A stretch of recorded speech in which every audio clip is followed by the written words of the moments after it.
newspapers were the most effective repository of history, because journalists show up every day to collect the mundane and magnificent stories that make up a time or a zeitgeist. They collect everything. They capture the picture of a time or the narrative of a time in a nation. Whether it is the ads, whether it is the obituaries and the headlines, the fashion columns. Talk to Fu'ad Lawal about newspapers, and his love for them is palpable. According to him, nothing compares to their range. The way they report stories big and small, national and local. The eclectic mix from popular recipes and train or TV schedules to momentous developments in a nation's history. For Lawal, it was during his time as a journalist when it struck him just how much Nigerians were missing out on because there was no accessible, digitized repository of Nigerian newspapers from decades past.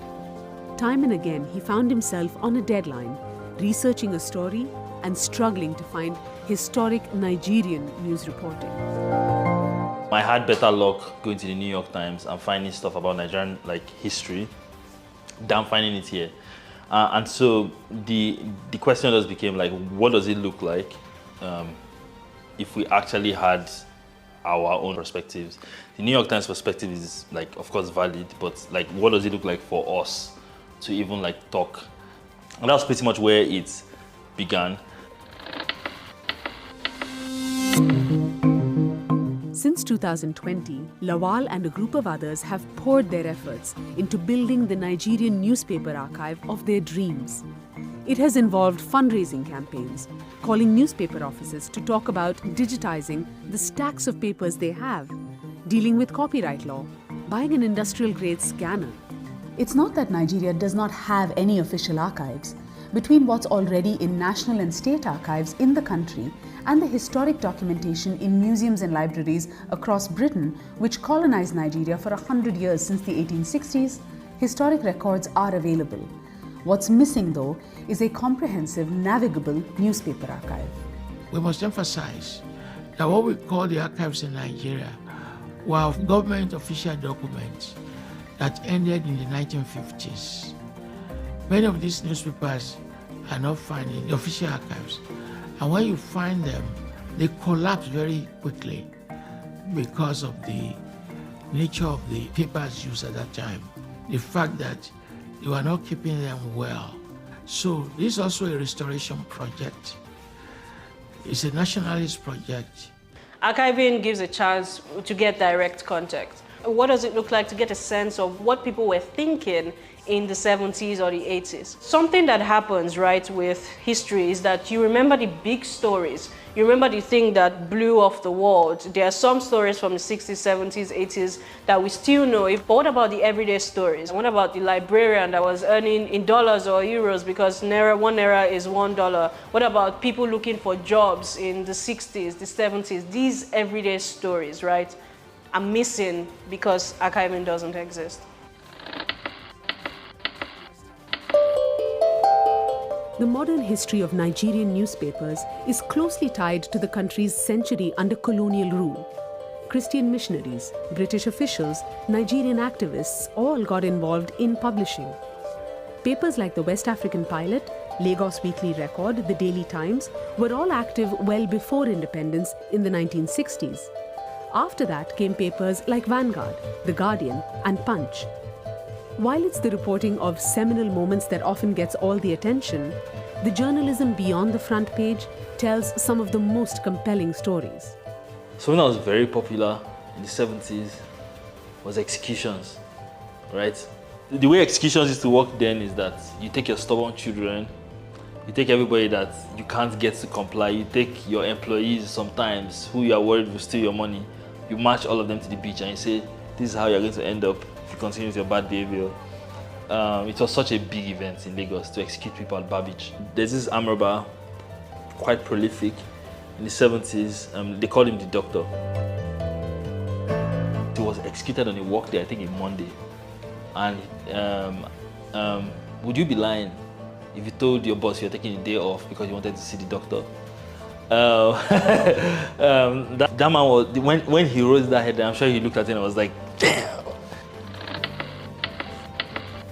There is a generation of Nigerians, and this is an important point to note, who have never seen Nigeria in its good moment.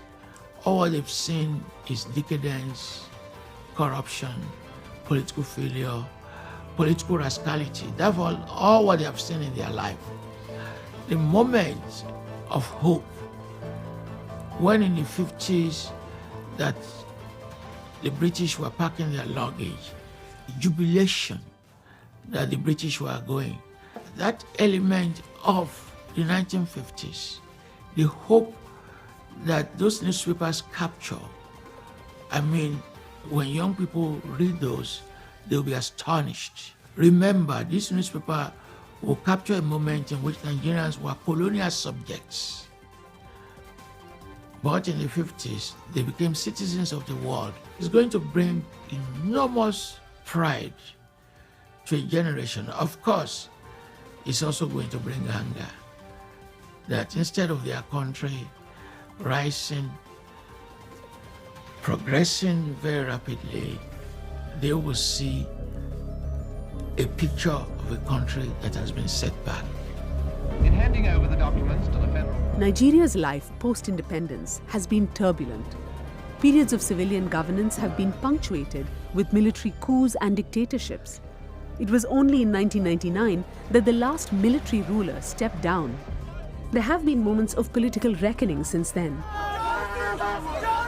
Most recently in 2020, when widespread anger at rampant police brutality united young Nigerians behind a common cause.